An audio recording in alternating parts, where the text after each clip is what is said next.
Qu'est-ce que le cercle? Le cercle Henri Boulade s'est constitué en 2015, à la suite d'une conférence du prêtre égyptien qui a exhorté le public à se rassembler et à agir. Le cercle est la réponse à son appel.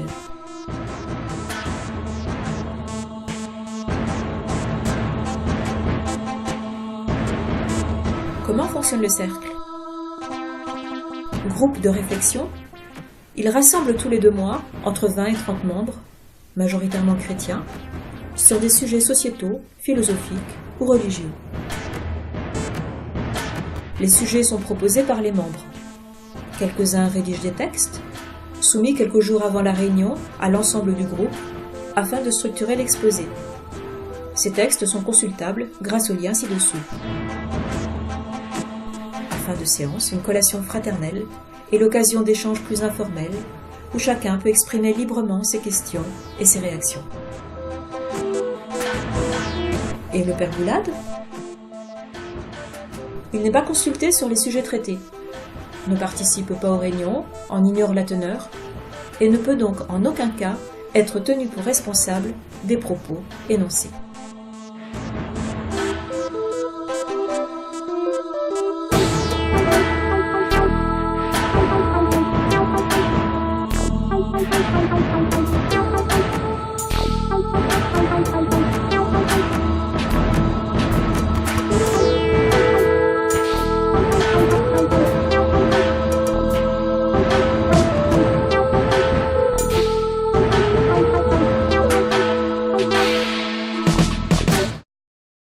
Le mystère du mal, c'était important à traiter parce que, comme vous le savez, c'est un sujet qui est utilisé par beaucoup de monde comme prétexte pour réfuter le christianisme.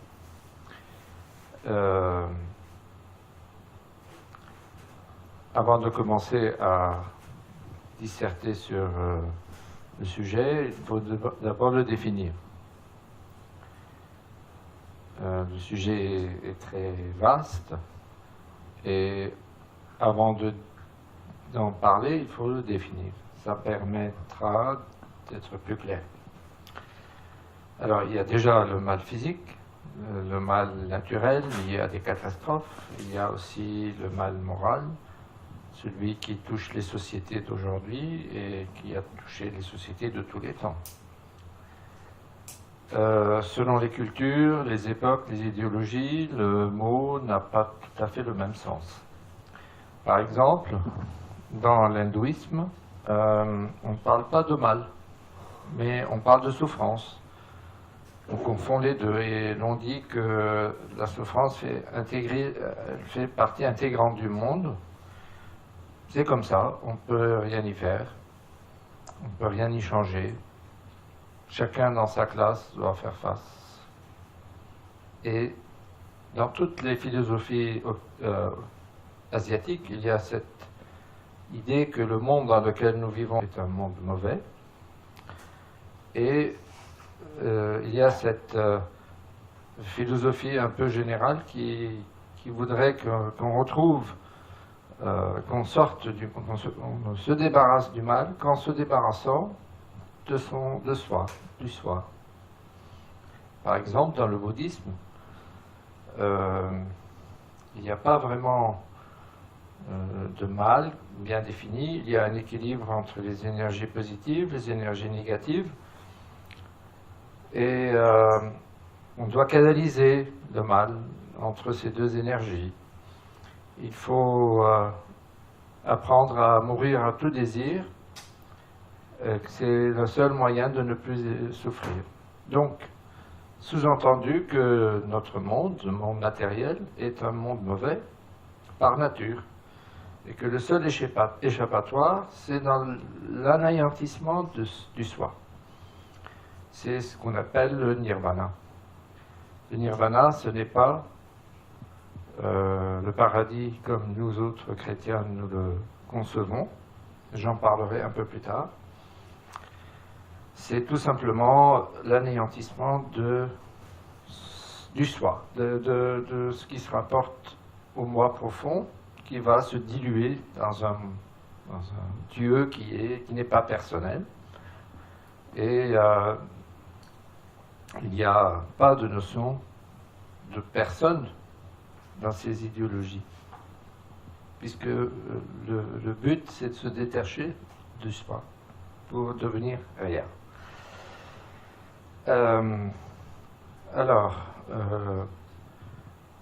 Dans le bouddhisme, il y a la notion de réincarnation, et la réincarnation, c'est en quelque sorte la punition d'un Dieu impersonnel pour un être impersonnel qui va se réincarner de vie en vie selon le karma étant le destin.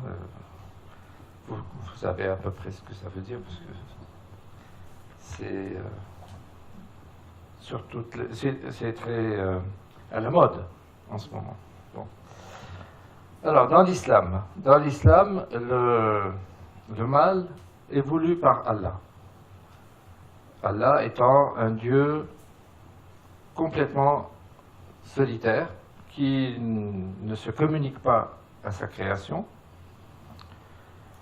et il est aussi arbitraire, puisque si Dieu le voulait, il aurait guidé tout le monde. Ça, je vous cite un verset coranique. C'est la sourate As-Sajda, verset 13, qui dit « Si Dieu voulait, il aurait guidé tout le monde à l'islam. » Ça, c'est sous-entendu.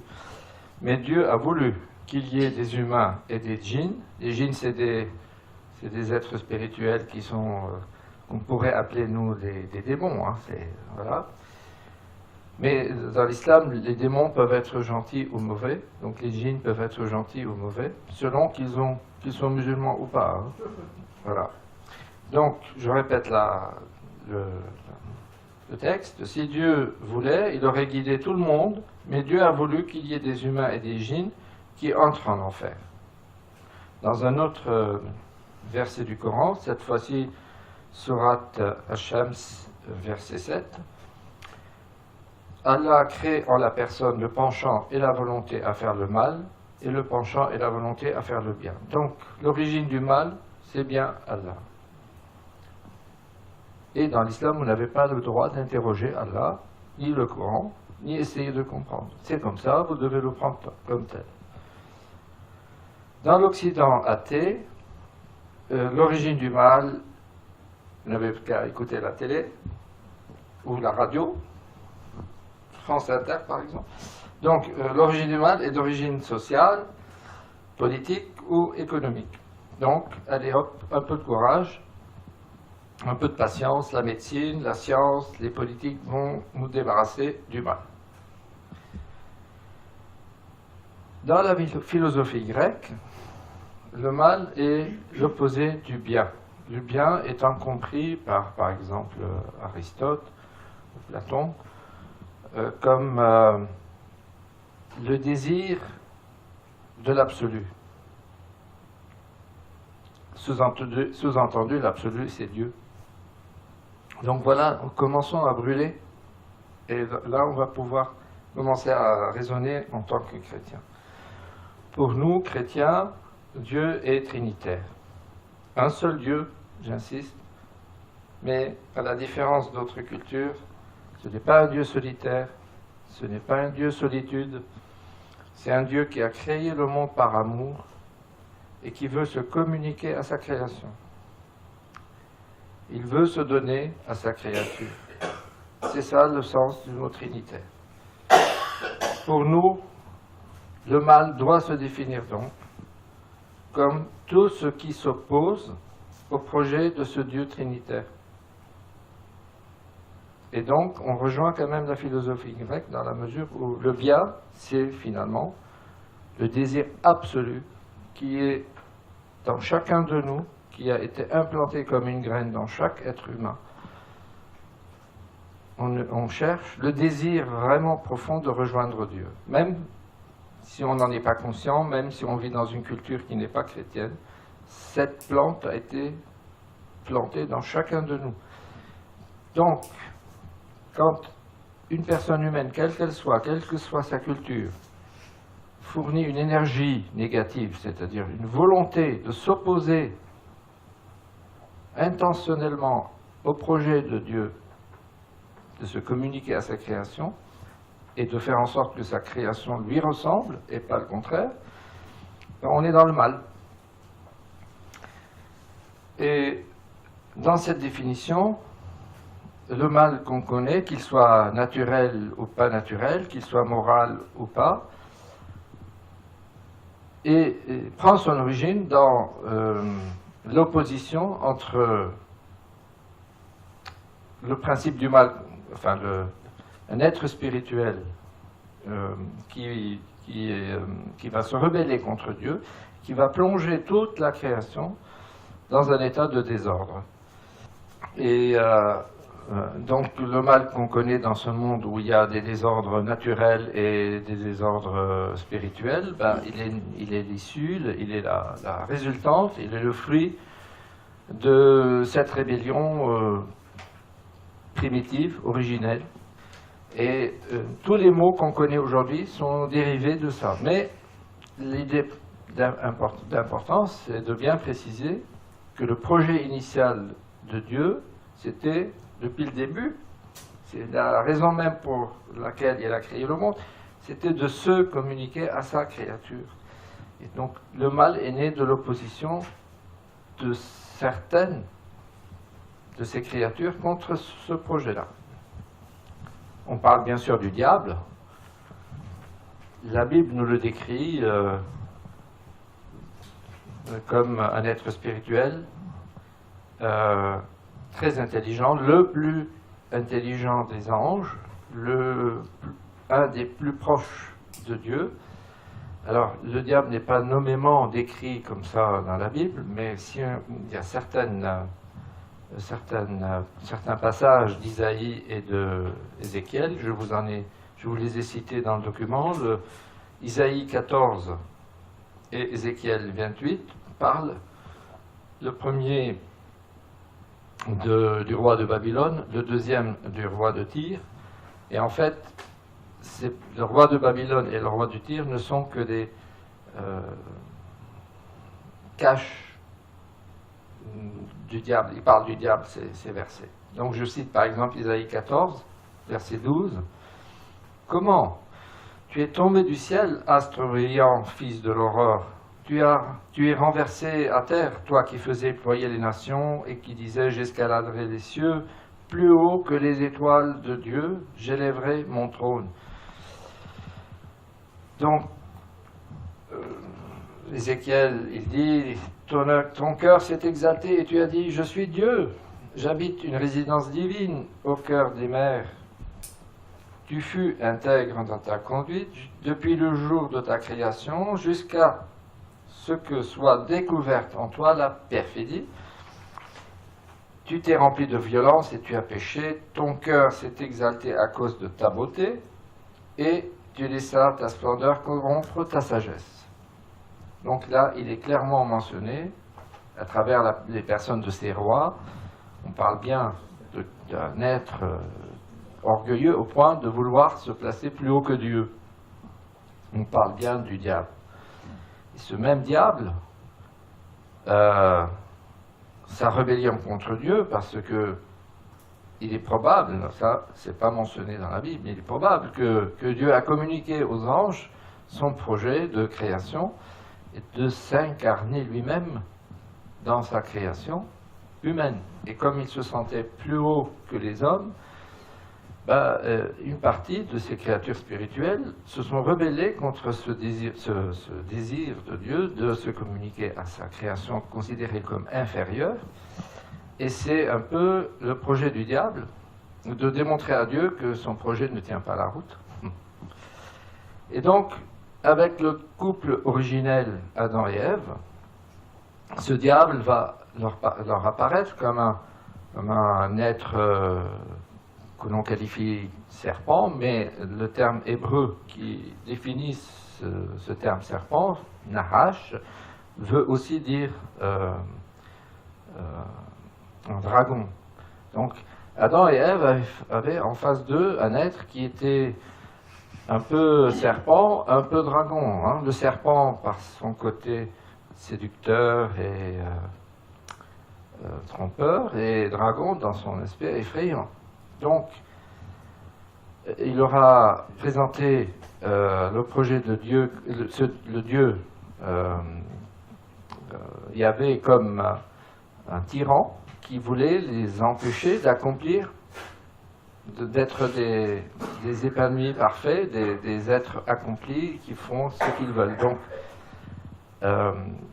d'un côté, il leur a présenté l'arbre de la connaissance du bien et du mal comme quelque chose de désirable, et de l'autre côté, il leur a dit, si vous mangez de l'arbre, du fruit de l'arbre, vous ne mourrez pas.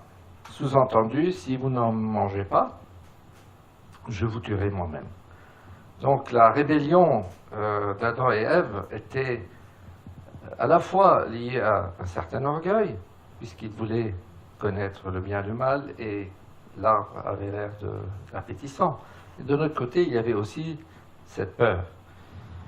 Et leur péché, c'est de ne pas avoir fait confiance, d'avoir accepté l'idée que Dieu soit un tyran, qui ne cherche pas leur bonheur.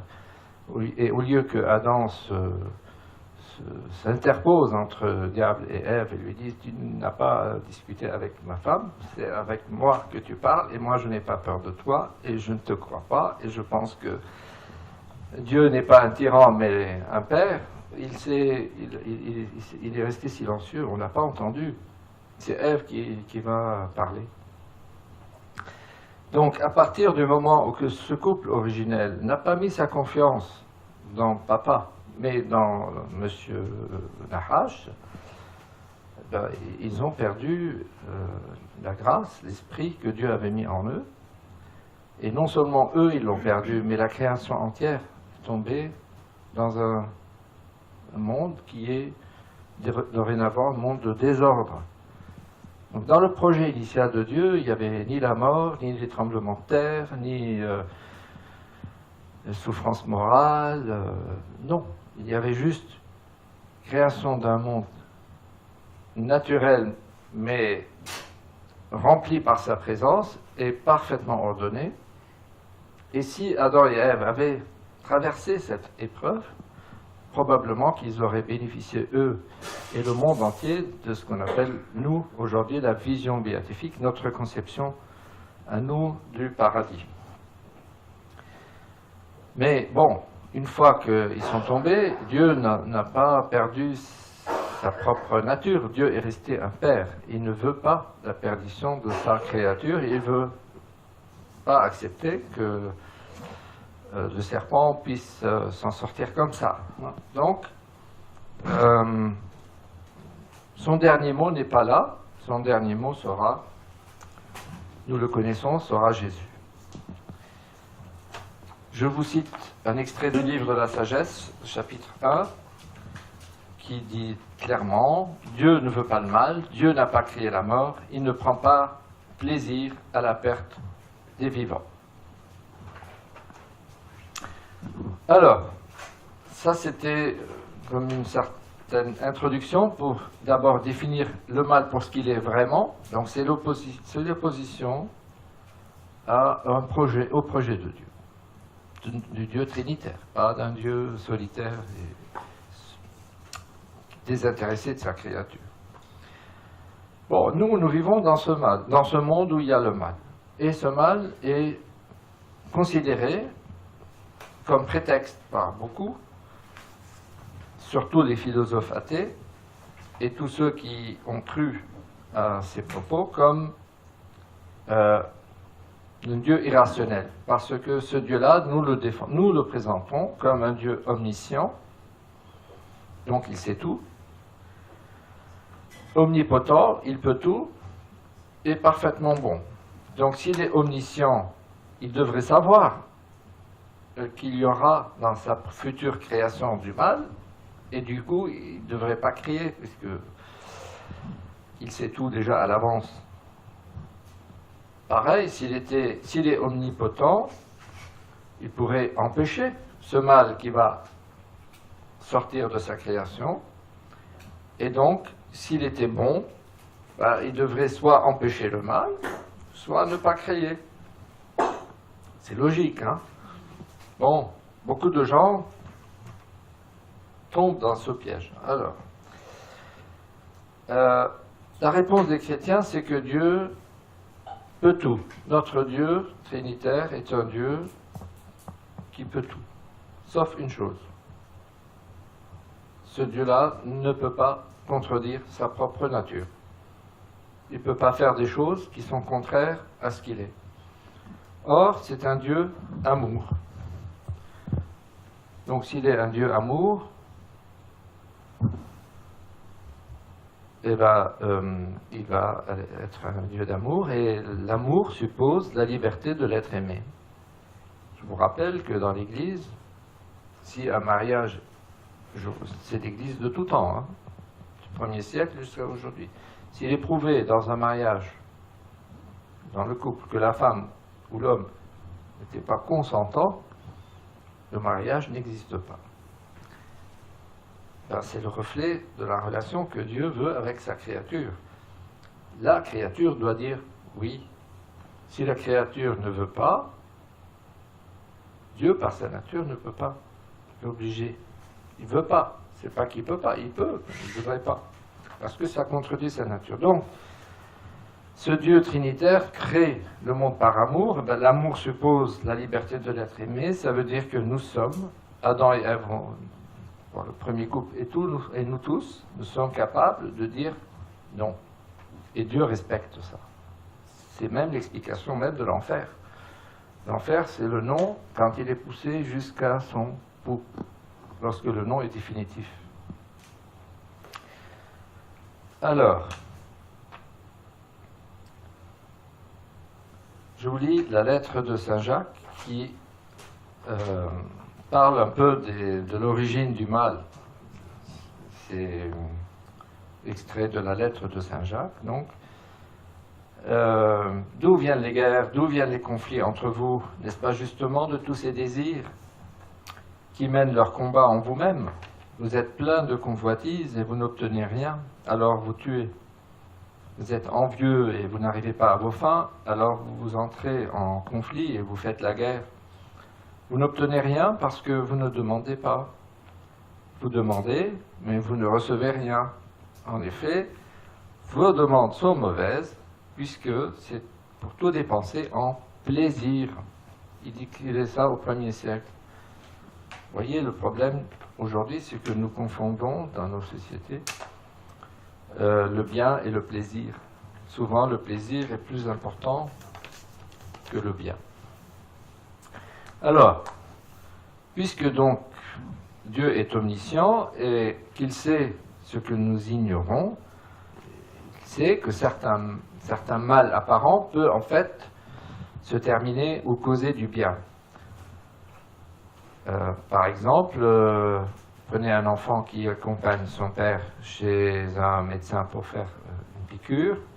L'enfant va accepter la piqûre parce qu'il a confiance dans son père, même s'il se pose la question, mais si mon père m'aime, comment accepte-t-il que je sois piqué par ce méchant médecin? La piqûre va lui amener un bien qu'il ne peut pas percevoir dans son état, lui, mais son père, lui, sait que cette piqûre va lui amener du bien. Donc Dieu, à l'image de ce père ordinaire, sait que le mal peut parfois être la source, l'origine d'un bien supérieur et qui n'est pas visible de premier abord. Ensuite, on nous dit, mais votre Dieu est bon, comment, s'il est bon, peut-il accepter la mort de l'injuste, la mort de l'enfant, la mort de l'innocent? Mais la question suppose que, avec la mort de l'enfant, de l'innocent, tout s'arrête. Le mal a triomphé. Mais c'est oublier la croix du Christ. Le Christ est mort sur la croix, tous ceux qui étaient là, ses ennemis, ont jubilé. Ça y est, affaire réglée. Mais non. C'est à partir de la résurrection que les choses commencent. Ça ne se termine pas avec la croix. Donc l'enfant innocent, l'innocent qui va perdre sa vie dans les conflits, dans les guerres, dans les tremblements de terre, tout ce que vous voulez, sa vie ne s'arrête pas avec sa mort physique. Ça, c'est la première mort. La première mort dont parle l'Apocalypse, c'est la mort physique. Mais le plus important, ce n'est pas la première mort. Le plus important, c'est la vie en Dieu qui va... C'est un endormissement, la mort. Jésus en parle très bien, puisque dans Jean chapitre 11, Marthe et Marie envoient dire à Jésus, viens vite, celui que tu aimes est malade. Hein? Celui que tu aimes, c'est nous tous. Hein? Ce n'est pas uniquement Lazare. Et quand il a pris ça, au lieu de courir pour sauver Lazare, il va prendre son temps. Et il va jusqu'à ce que Lazare soit mort, et vraiment mort, quoi. Il commence à se décomposer, 4 jours. Ce n'est que là qu'il revient, et sa réponse à ses disciples quand il lui annonce que Lazare était mort, ou qu'il fallait se dépêcher, il leur dit, Lazare, notre ami, s'est endormi. Moi, je vais aller le tirer de ce sommeil. Eh bien, ce sommeil qui a touché Lazare va nous toucher tous. Nous allons tous mourir, que nous soyons des innocents ou pas. Eh bien, au réveil, toute la mission du Christ, c'est de faire en sorte que quand on se réveillera, ben, nous aurons la vision de Dieu, la vision béatifique. Donc l'innocent n'est pas mort, il est vivant, il est endormi, il attend de voir le visage de Dieu. Donc, en conclusion de ce chapitre, nous devons réfuter les arguments des athées. Nous devons reconnaître qu'un créateur qui est omnipotent, omniscient et bon peut avoir de bonnes raisons de tolérer les abus du libre arbitre humain et du mal provisoire qui existe sur cette terre. On va même aller plus loin. La véritable frontière entre la croyance et l'incroyance, si vous avez bien suivi ce que j'ai présenté, ce n'est pas de dire si Dieu existe ou n'existe pas, voire même de dire si Dieu est unique ou c'est des déités. La vraie frontière entre la croyance et l'incroyance, c'est de croire que Dieu est trinitaire, qu'il veut se donner à sa créature, ou pas. Si Dieu est trinitaire, on peut comprendre et accepter le mal qui existe dans le terre pour toutes les raisons que je viens de citer. Le mal ne triomphera pas puisque Dieu y pourvoit. Sauf pour ceux qui vont aller jusqu'au bout de leur nom. N-O-N. Alors, est-ce que nous avons quelques pistes dans l'Ancien Testament pour appuyer notre démarche intellectuelle, notre démarche de foi? Dans l'Ancien Testament, le début de l'histoire biblique commence avec Adam et Ève et leur chute. Et je vous ai dit tout à l'heure, Dieu n'a pas dit son dernier mot. Après la chute, je lis le Genèse chapitre 3, verset 15, Dieu parle. Il dit au serpent, il lui dit, je mettrai une hostilité entre toi et la femme, entre ta descendance et sa descendance. Celle-ci te meurtrira la tête, toi, et toi, tu lui meurtriras le talon. Autrement dit, Dieu est en train d'annoncer clairement que le mal n'aura pas le dernier mot, que la collaboration entre la femme, donc la femme c'est le symbole de l'Église, c'est Marie, c'est aussi Israël dans son accomplissement. C'est Israël quand il aura touché le but de sa mission. Donc, le dernier mot, c'est la collaboration entre la femme et sa descendance, c'est-à-dire Jésus, quand elle va triompher, ce malgré le mal, malgré la meurtrissure inéluctable. Donc, Dieu, déjà à la Genèse, en 3e chapitre 3, nous annonçait clairement qu'il y aura le mal, puisque la meurtrissure du talon, c'est ça, mais qu'il n'a pas dit son dernier mot. Dans l'Ancien Testament, il y a un texte admirable, qui s'appelle le livre de Job. Il s'agit d'un monsieur qui bénéficiait de tous les avantages matériels et qui vivait en harmonie avec Dieu, qui respectait Dieu, et le diable va l'accuser en lui disant, s'il est aussi bon, c'est parce qu'il vit tellement bien. Et Dieu va permettre au diable de lui infliger toutes sortes de misères. Il va perdre sa fortune, sa famille, il va tomber malade. Et à un moment, il y a 3 amis qui viennent pour lui remonter le moral. En fait, ils ne font que l'accuser indirectement en disant, si le mal t'arrive, c'est parce que tu as dû commettre des péchés graves et tout ça.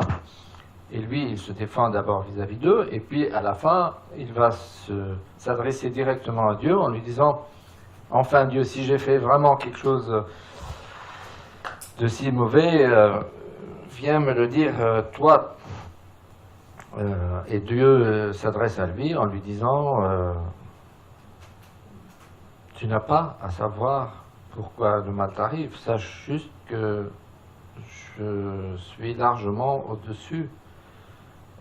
Je suis créé le monde, donc il faut que tu fasses confiance, enfin c'est sous-entendu, hein, il faut que tu me fasses confiance. Et donc je vous ai cité la fin de ce livre où Job, après ce dialogue avec Dieu, va prononcer ces mots admirables, vraiment admirables. Je sais que tu peux tout, que nul projet pour toi n'est impossible. Quel est celui qui déforme tes plans sans rien y connaître? De fait, j'ai parlé sans le comprendre, de merveilles hors de ma portée dont je ne savais rien. Daigne écouter et moi je parlerai. Je vais t'interroger et tu m'instruiras. C'est par oui dire que je te connaissais, mais maintenant mes yeux t'ont vu. C'est pourquoi je me rétracte, je me repens sur la poussière et sur la cendre. Or, après avoir adressé ce discours à Job, le Seigneur va dire à un de ses amis, « Ma colère s'est enflammée contre toi et contre tes 2 amis, parce que vous n'avez pas parlé de moi avec justesse, comme l'a fait mon serviteur Job. Maintenant, prenez 7 taureaux, 7 béliers, allez trouver mon serviteur Job, offrez un holocauste en votre faveur, et Job, mon serviteur, intercédera pour vous. Uniquement par égard pour lui, je ne vous infligerai pas l'infamie méritée pour n'avoir pas parlé de moi avec justesse, comme l'a fait mon serviteur Job. » Si vous avez compris cette dernière phrase, vous avez tout compris de la souffrance. Nous souffrons parce que si nous savons comprendre cette souffrance et la vivre dans la foi, non seulement nous pouvons nous faire du mal à nous-mêmes, mais nous pouvons même réparer le mal dans le monde. C'est un très beau texte. La question de Job va rester quand même sans réponse. Le texte ne nous dit pas Dieu va expliquer à Job le pourquoi des malheurs qui lui arrivent.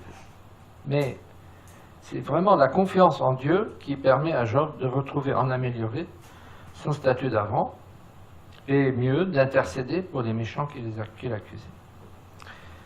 Je vous cite aussi un extrait de la livre de la sagesse, chapitre 2 et verset 12. Ceux qui méditent le mal se disent en eux-mêmes, attirons le juste dans un piège, car il nous contrarie, il s'oppose à nos entreprises. Il nous reproche de désobéir à la loi de Dieu et nous accuse d'infidélité à notre éducation. Voyons si ces paroles sont vraies. Voyons comment il s'en sortira. Si le juste est fils de Dieu, Dieu l'assistera et l'arrachera aux mains de ses adversaires.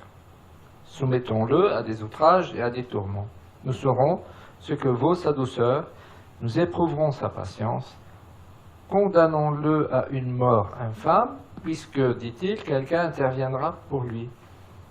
Je ne sais pas si vous l'avez compris comme moi, mais c'est vraiment un texte prophétique qui parle de Jésus.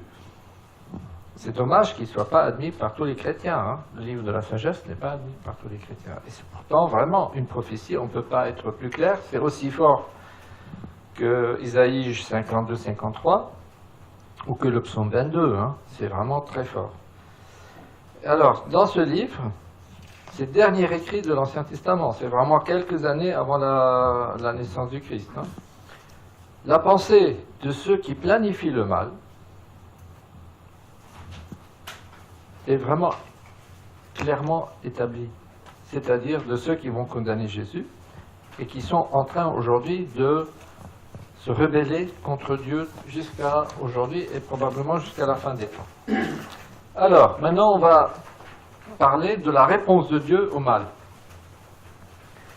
La réponse de Dieu au mal, elle est dans le oui de Jésus, qui est le nouvel Adam, qui à l'inverse de l'ancien Adam, qui n'avait pas dit un mot, qui avait laissé Ève faire le boulot et qui a mangé de la pomme, il va dire au serpent, je n'ai pas peur de toi, j'ai confiance dans mon Père, je suis prêt à mourir, et il va mourir de la façon dont vous savez.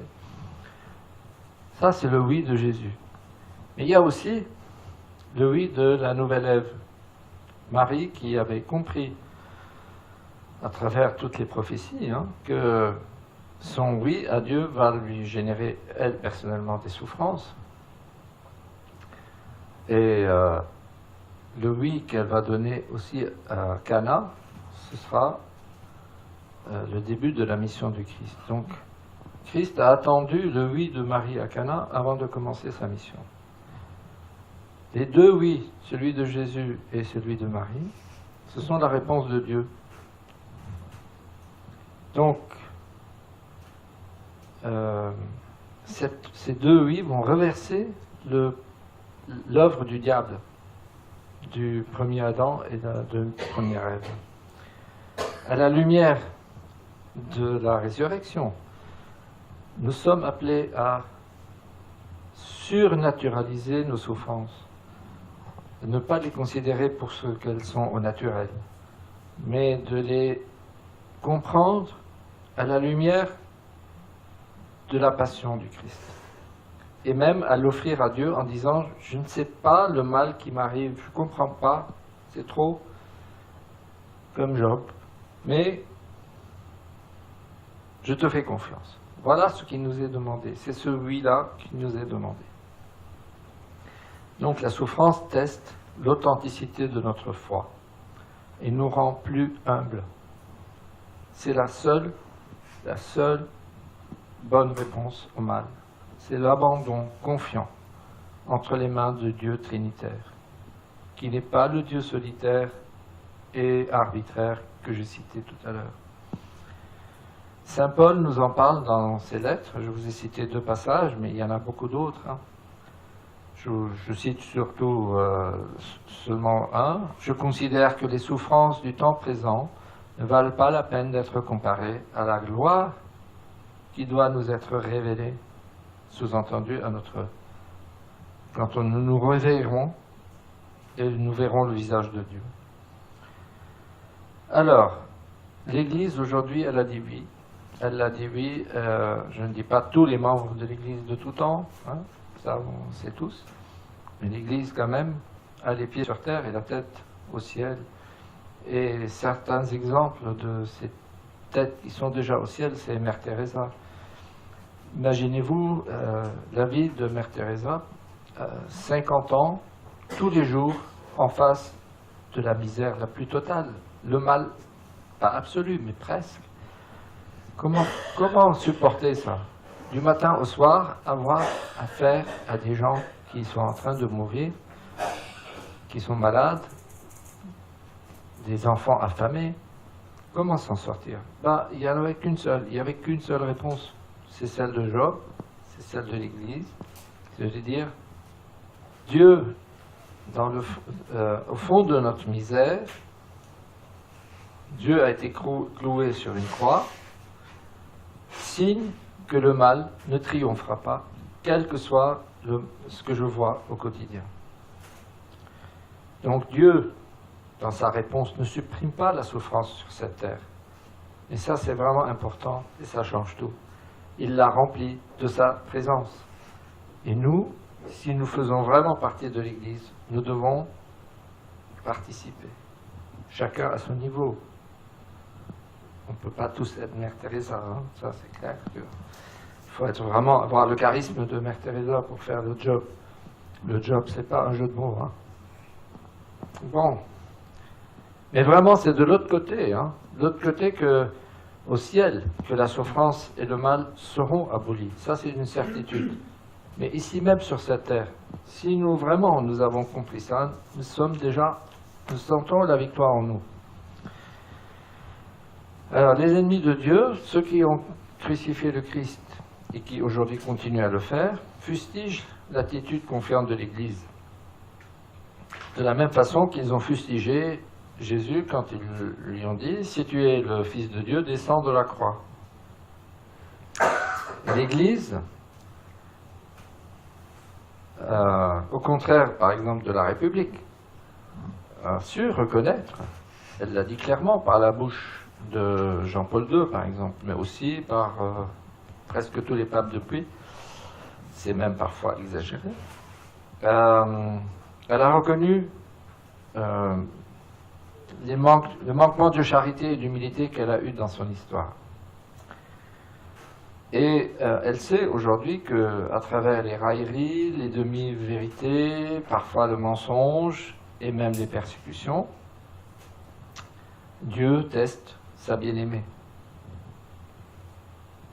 Pour toutes les raisons que j'ai citées tout à l'heure. Et donc, il attend de sa bien-aimée de lui dire « Oui, j'ai confiance, je ne suis pas comme la première Ève, je suis comme la deuxième Ève. » C'est la notion de kénose. Dans l'Église, il y a cette notion que la réponse au mal, c'est une acceptation confiante dans la foi du mal. En le combattant au quotidien par tous les moyens que l'on a, mais le salut est donné justement par la persévérance dans cette attitude de confiance absolue dans la bonté de Papa. Et le livre de l'Apocalypse nous parle de la fin des temps, quand le chevalier blanc sur son cheval et son épée à double tranchant qui sort de sa bouche va finalement et définitivement vaincre le mal, il va faire quoi? Il va dresser la table des noces de l'agneau, c'est-à-dire de Dieu avec sa créature, celle qui a dit oui. Ceux qui ont dit non seront dehors de la salle. Voilà. La première précision vient sur le texte que notre ami a pu citer sur Isaïe, n'est-ce pas? Lorsque Satan dit « Je monterai, je m'élèverai jusqu'au trône de Dieu pour être Dieu moi-même ». Alors, petite précision, les pères de l'Église ont pas mal commenté ce texte-là. De quoi s'agit-il? C'est assez logique. Si on fait fonctionner notre intelligence, on comprend la réaction démoniaque. Et on comprend ce que c'est que l'orgueil. C'est ça qu'il s'agit de définir. Alors, Satan, dans son état de création, s'appelait Lucifer. Un mot magnifique. Lucifere, porteur de lumière. Parce que Dieu, comme l'a dit, est bon. Donc il ne peut pas créer quelque chose qui soit contraire à sa nature. Ça a été dit. Donc il ne peut que faire une création qui soit bonne en tant que telle. Elle ne peut pas être mauvaise. Donc Lucifer, porteur de lumière, devait dans son état de création être un ange d'une puissance impressionnante. Puissance, ça veut dire quoi? Ça veut dire une science, une connaissance impressionnante, une capacité d'action phénoménale. Bon, on a du mal à s'imaginer ce que ça peut être. Mais porteur de lumière. Donc l'orgueil a deux mouvements qui sont visiblement passés en lui. D'abord, une sorte de séduction de soi-même. Donc déjà, le premier mouvement de l'orgueil, c'est oublier que ce que je suis, je le dois entièrement de Dieu, non seulement par le passé, parce qu'il m'a créé, mais aujourd'hui encore, si j'existe, Si je continue à être Lucifer, autrement dit porteur de lumière, c'est que maintenant Dieu me communique ces qualités-là. Donc l'orgueil va se détourner de l'origine de toute chose, se regarder et se séduire soi-même. C'est assez terrifiant, et on le fait. Hein. Nous aussi. Hein. C'est le premier mouvement de l'orgueil. Le second mouvement de l'orgueil, c'est la comparaison avec autrui. Et Lucifer va réaliser qu'il y a d'autres créatures spirituelles, qu'on appelle anges, qui sont de moins grande facture que lui, qui ne sont pas porteurs de lumière, mais qui ont des caractéristiques, des qualités, certes secondaires, mais que lui n'a pas. Et oui, il ne peut pas toutes les avoir, parce que celui qui est tout est Dieu. Donc même s'il a des qualités extraordinaires, lumineuses, il ne les a pas toutes, parce qu'il n'est pas tout. Dieu seul est toute chose. Donc il prend conscience qu'il n'est pas tout. Et après s'être admiré lui-même, cette prise de conscience le terrifie et le révolte. Voilà. Troisième mouvement de l'orgueil, la révolte. Il n'est pas juste que je ne sois pas tout. Voilà pourquoi le langage biblique dit « je m'élèverai jusqu'à Dieu pour être Dieu moi-même ». La prétention d'être tout. De ne pas supporter, de ne pas posséder toutes les possibilités qui existent. Autrement dit, il refuse d'être limité. C'est la condition de la créature. La créature est limitée. Dieu seul est toute chose. Donc, c'est l'explication du texte cité par sur Isaïe. L'autre explication, je n'y étendrai pas, celle développée par saint Augustin, qui dit effectivement que Dieu présenta son œuvre, enfin son projet, à ces créatures angéliques, donc la perspective de l'incarnation. Voilà, c'est dans saint Augustin, ça ne fait pas strictement partie de la révélation, c'est-à-dire, c'est pas doctrine à croire. C'est une hypothèse de saint Augustin, mais vraisemblable. Mais par contre, ce qu'on vient de dire là, qui cite Isaïe, c'est les trois mouvements de l'orgueil, il faut les retenir. La contemplation et la jouissance de soi-même. La comparaison avec autrui qui conduit à une insatisfaction de ne pas être tout, et donc une révolte face à l'œuvre du Créateur.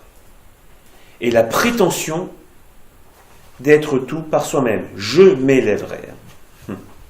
D'accord ? C'est assez simple à comprendre. À partir de là, il y a une dégradation de l'être de Lucifer. D'ailleurs, la Bible parle bien de deux noms. De Lucifer, il devient Satan. Et Satan, en hébreu, c'est l'ennemi. Donc il a quelque chose qui a changé. Non pas dans son être, parce qu'il il ne peut pas disparaître. Ce que Dieu crée ne vaut pas la disparition. Mais il s'est dégradé dans sa connaissance, dans son bonheur, et dans son lien de charité. Il n'existe plus. Il y a une dégradation. Et il devient l'être révolté par excellence.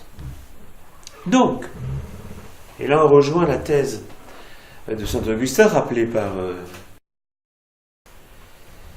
Et donc, il ne peut pas considérer que des êtres inférieurs comme nous puissent être destinés à la vie éternelle en paradis. Il en est lui-même privé. Donc c'est une injustice. On est des êtres inférieurs objectivement, parce qu'on peut souffrir physiquement. Lui, il ne souffre pas physiquement. Donc c'est une limite que nous avons que lui n'a pas. Pour nous déplacer, il nous faut des moyens très sophistiqués, ça part des pieds jusqu'aux avions. Hein. Lui, un pur esprit, en une minute, il est d'un bout à l'autre du monde. Donc on est bien inférieur à la nature angélique.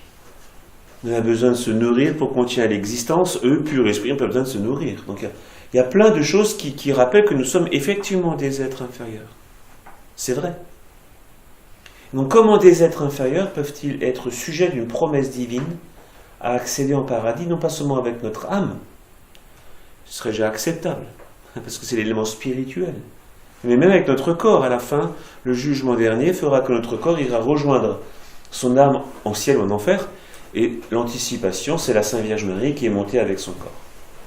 Alors ça, c'est inacceptable. Donc, comme c'est inacceptable aux yeux de Satan, il est plus juste de l'appeler Satan que Lucifer, parce qu'il n'est plus Lucifer, il n'est plus porteur de lumière. Donc, l'objectif est clair, il faut rendre la créature humaine semblable à l'être révolté.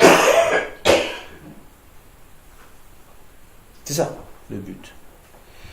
Et il va singer l'œuvre de Dieu. Qu'est-ce que dit la Genèse? La Genèse dit que Dieu créa l'homme à son image et à sa ressemblance.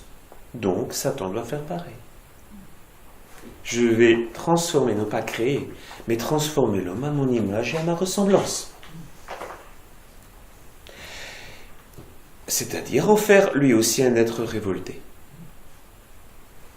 C'est ça ce qu'est devenu Satan. Donc il faut, dans son projet à lui, que la nature humaine, que chaque individu, chaque personne, rentre dans son mouvement de révolte. Et donc là, le moyen qu'il va utiliser, très clair, c'est ce qu'on appelle la tentation. La tentation a quelles que soient les formes, on ne va pas maintenant faire le catalogue, on y sera jusqu'à la fin du monde, hein, des formes de tentation qui existent, mais elles ont un point commun. Fais comme moi, rappelle-toi, moi je me suis contemplé moi-même. Donc contemple-toi toi-même de mille manières, c'est-à-dire préfère ton jugement au jugement de Dieu. Et chaque fois que je te présenterai une tentation qui sera séduisante, mais qui contiendra un aspect du mal, c'est-à-dire ce sera une révolte, et que tu préféreras ça au nom de ton bien-être, au nom de ton soi-disant bonheur, au nom d'une satisfaction d'un besoin, au nom de ton autonomie, au nom de plein de choses que tu trouveras pour justifier. Tu utiliseras ton intelligence, toi petit homme, pour justifier le mal, d'accord? Mais au départ, préfère ton jugement au jugement de Dieu. Deviens un être révolté, comme moi. Et petit à petit, on s'habitue à ça.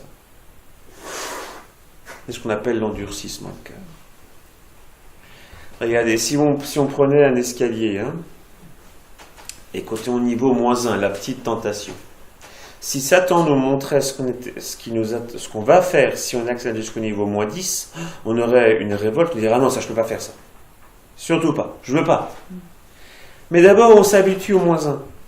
On est bien habitué, on a bien justifié le petit mal, le péché mignon, j'aime bien l'expression. On est mûr pour passer au -2. Et on va trouver des justifications. Et là où il attaque en général, c'est tout ce qui concerne la sexualité. Ça peut être le domaine d'attaque très agréable. Regardez, on va justifier toutes sortes de pratiques homosexuelles au nom, homosexuelles ou hétérosexuelles, tout ce que vous voulez, au nom du bien-être, au nom de l'épanouissement de soi, et qu'il faut, au nom de la liberté, du plaisir au final. Et toute restriction dans ce domaine-là est non pas considérée comme un bien parce qu'il faut agir en fonction de sa nature. C'est ça le vrai bien. J'agis en fonction de ma nature et Dieu créa l'homme et la femme pour qu'ils s'unissent afin que dans leur union donne naissance à la vie. Alors la sexualité est coupée du don de la vie pour devenir un plaisir sous multiples formes. Et donc ça, recherche-le, fais-le, justifie-le. Justifie-le. D'accord ? Petit à petit, pour qu'on devienne un être de plus en plus révolté. Pour que, comme disait un jour un prêtre exorciste qui avait l'habitude de fréquenter Satan, Satan lui disait, pas au prêtre exorciste, hein, mais disait, celui-là tu ne le délivreras jamais, quand il mourra, la première personne qu'il verra, c'est moi. Bon. Donc là, on voit la cohérence entre l'orgueil diabolique Vous avez compris, je n'ai pas répété les 3 mouvements. Et le mal qui est une agression pour toujours nous faire préférer notre propre jugement au jugement de Dieu. N'est-ce pas ? Et la dernière sophistication, si ce mot existe en français, ou si c'est un mauvais français, c'est consister, ça part en dernière, c'est déjà ancien, consister à dire que les commandements de Dieu, alors que dans le monde hébraïque, ont toujours été considérés comme 10 paroles de vie, donc ce qui maintient le vivant dans son aspect physique, tu ne tueras pas, comme dans son aspect spirituel, eh bien, considérer les 10 commandements comme une restriction, une privation de la liberté. Et que la liberté devient à ce moment-là le dépassement des commandements pour faire ce que je veux. C'est la dernière trouvaille. Alors, un petit exemple suffit pour un enfant. Hein. En Suisse, j'ai déjà employé peut-être cette expression-là. J'aime bien parce que les Suisses sont très concrets. Ils déneigent leur route, mais ils ne mettent pas de sel pour des raisons, bref. Et alors, ce qui fait que quand vous êtes en montagne, vous avez des petits poteaux rouges, en fait, qui vous indiquent qu'au-delà de ce poteau, c'est le ravin. Donc, l'observance du commandement, qui dit tu ne dépasses pas le poteau, c'est un commandement, protège la vie. Et considérer que dépasser le commandement, c'est ça la vraie liberté, vas-y, dépasse. 30 secondes, t'es mort. Donc là, vous voyez, l'interdit divin est pour nous. Il est bon, car il évite que nous entrions dans un domaine de destruction, voire d'autodestruction. Ok, très bien. Après, donc, ça c'est pour la nature même du mal. La nature même du mal, c'est ça, faire de nous des êtres révoltés. Pour tellement être révoltés que finalement, comme dirait Benoît XVI dans un texte lumineux, dont je n'ai plus en mémoire la référence, voilà. L'être révolté va considérer au moment de son jugement la miséricorde comme une menace. Vous vous rendez compte ? Pourquoi ? Parce que la miséricorde exige 2 choses. La vérité et le repentir. Je reconnais que certains actes que j'ai posés sont mauvais. Qu'ils étaient une révolte contre ta souveraineté au Seigneur. Et je m'en repens. L'endurcissement de cœur, c'est la justification perpétuelle. Rien ni personne ne peut définir autre que moi ce qui est bien et mal. Donc le damné veut l'enfer. Parce que la miséricorde exige, reconnais la vérité et aide ton repentir. Ça, jamais. Jamais. Vous avez jamais vu un petit enfant, quand il est surpris en flagrant délit de mensonge, de vol, de bêtise, première chose, il va nier le réel et dire c'est pas moi. Parce que la vérité, ah non, jamais. Bien. Alors du coup, ça c'est la première précision. Elle était un peu longue sur l'origine du mal et la complicité et le but du mal. Le but du mal, c'est la révolte contre Dieu. Après, il y a la souffrance. La souffrance, les saints l'ont vécu. Job l'a vécu. Satan l'utilise comme arme de révolte. Toujours la même chose. Il est assez pauvre dans son but. Il a un but unique, la révolte. Alors la première arme, ça va être la tentation, par séduction. La deuxième arme, c'est la souffrance. Comment un Dieu bon peut-il tolérer ça ? Or, Deutéronome chapitre 30, versets 15-19, je dis ça de mémoire. Dieu dit, je place devant toi l'eau et le feu, la mort et la vie. Choisis. Autrement dit, Dieu peut permettre, apparemment, comme une forme de souffrance, comme pour que l'homme se grandisse. C'est-à-dire au cœur même de l'agression de l'adversaire, on peut appeler ça la confiance, on peut aussi l'appeler la foi. Je continue à choisir la vie. Maintenant, je ne comprends pas les tenants et aboutissants. C'est l'épreuve. L'épreuve au sens de non pas forcément que de souffrance, même si la souffrance est une épreuve, mais au sens de révélateur. Quand vous passez une épreuve de mathématiques, ça révèle votre niveau de maths. On appelle bien ça une épreuve. Il y a un côté un peu où on transpire, donc c'est douloureux. Mais le mot épreuve, avant tout, c'est la révélation. Ça révèle vraiment ce que tu as en toi. Et pas un moment. Quand il y a des personnes, à l'illustration ce soir, de personnes qui sont soit Alzheimer, handicapées profonds, et quand il y a une épreuve de souffrance, de diminution physique, ça va révéler, faire monter du fond du cœur la bonté d'âme de celui ou celle qui va devoir s'en occuper. Ça va révéler la bonté d'âme. Et quand on dit révéler, ça veut dire la personne elle-même va découvrir comment elle est habitée d'une bonté, d'une charité qu'elle ne soupçonnait même pas. Et c'est ça le sens de l'épreuve.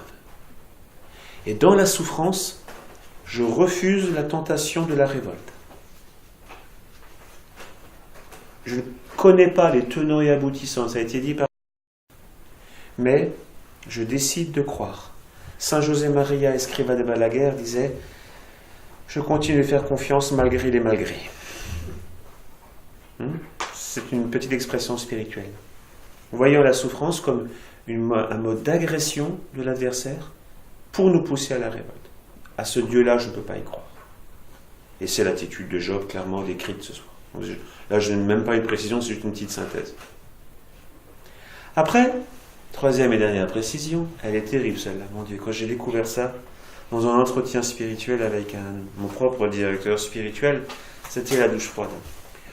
Et les psaumes déjà disent « Pourquoi l'impie réussit-il alors que le juste en bave ?» C'est pas comme ça que dit le psaume, mais c'est comme ça. Pourquoi l'incroyant, l'impie, triomphe et réussit en tout, et le brave, il décolle pas.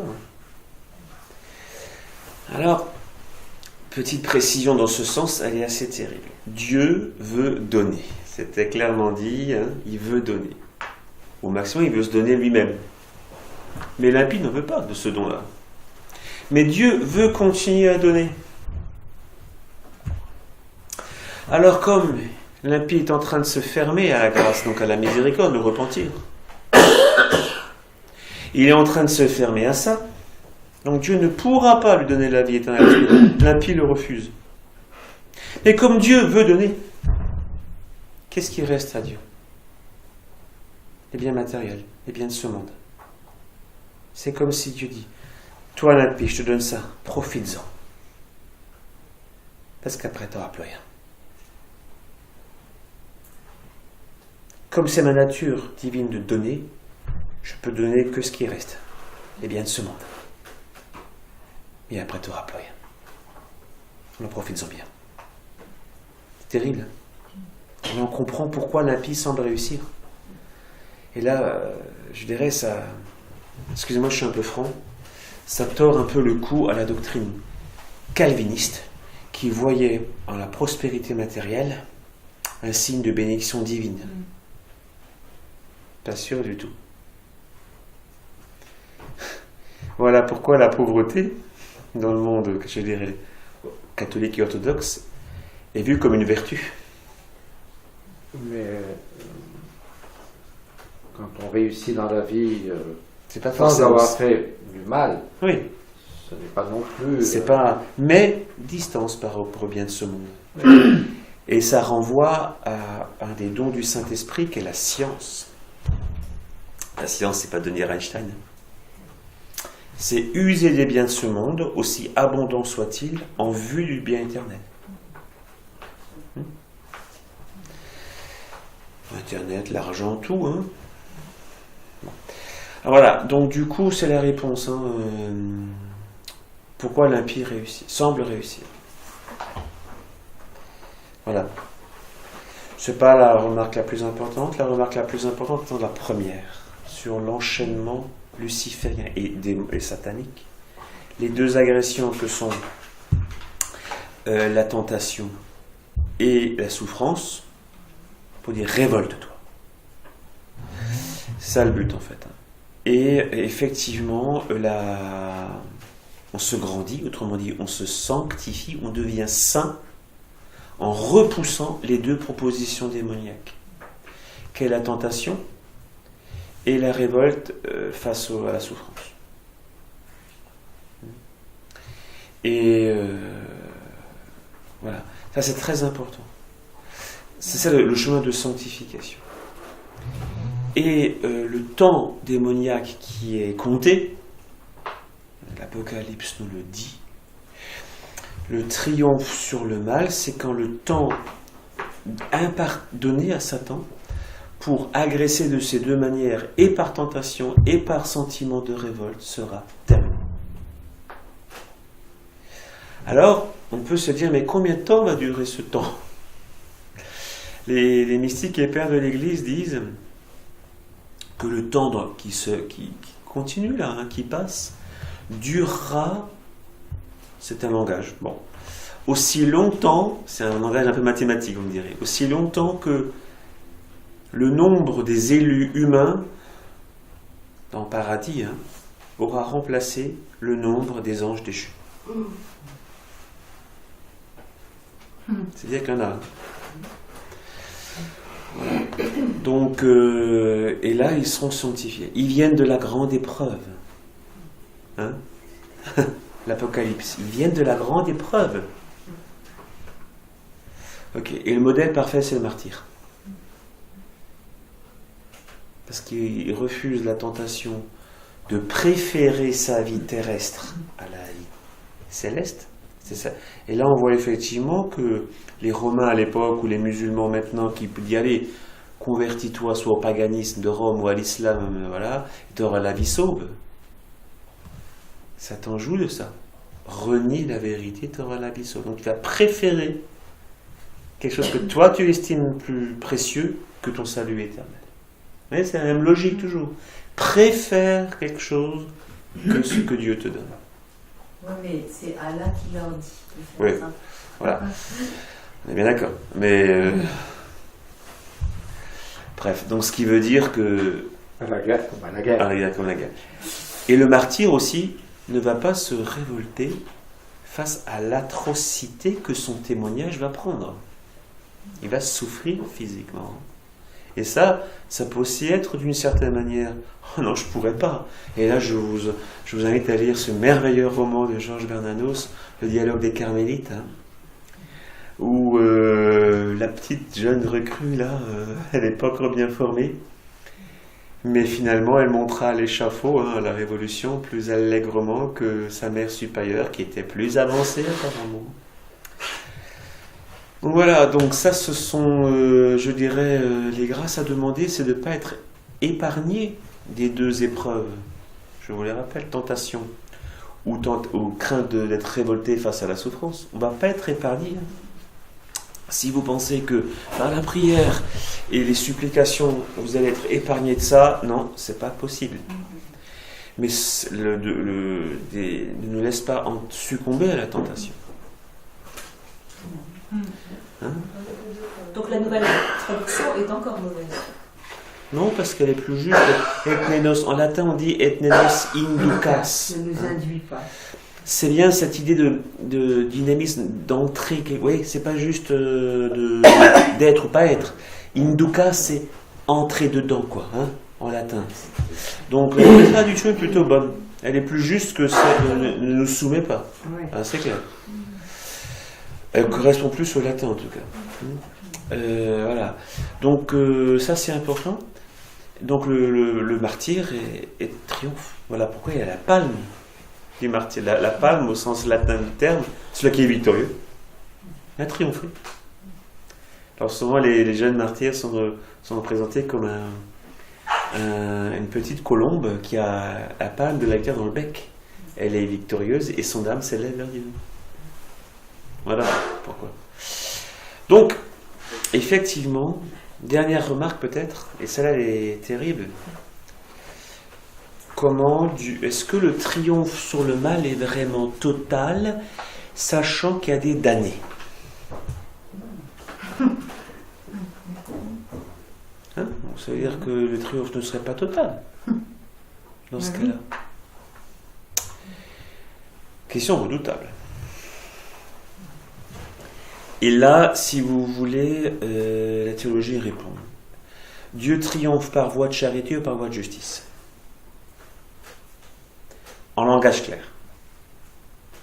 Il triomphe par voie de charité lorsqu'il se donne, c'est-à-dire ce qu'on appelle la vision béatifique, lorsque le bienheureux voit Dieu, et cette vision l'inonde d'un bonheur qui ne cesse de grandir et qui n'est jamais fini parce que Dieu est éternel et infini. Donc c'est ça la vision béatifique. Donc là, il triomphe par voie de charité. Et il triomphe par voie de justice en rétribuant ceux qui volontairement se sont révoltés contre lui. C'est un triomphe aussi, par voie de justice. Autrement dit, c'est le même feu qui brûle les bienheureux au ciel d'un amour de charité, du feu de l'enfer qui brûle par feu de justice. Mais il triomphe quand même. Retenons ça. Il y a deux voies pour le triomphe, donc la voie de justice et la voie de charité. Mais dans les deux cas, c'est ce même feu, quoi, en fait, qui s'exprime de deux manières différentes, j'allais dire.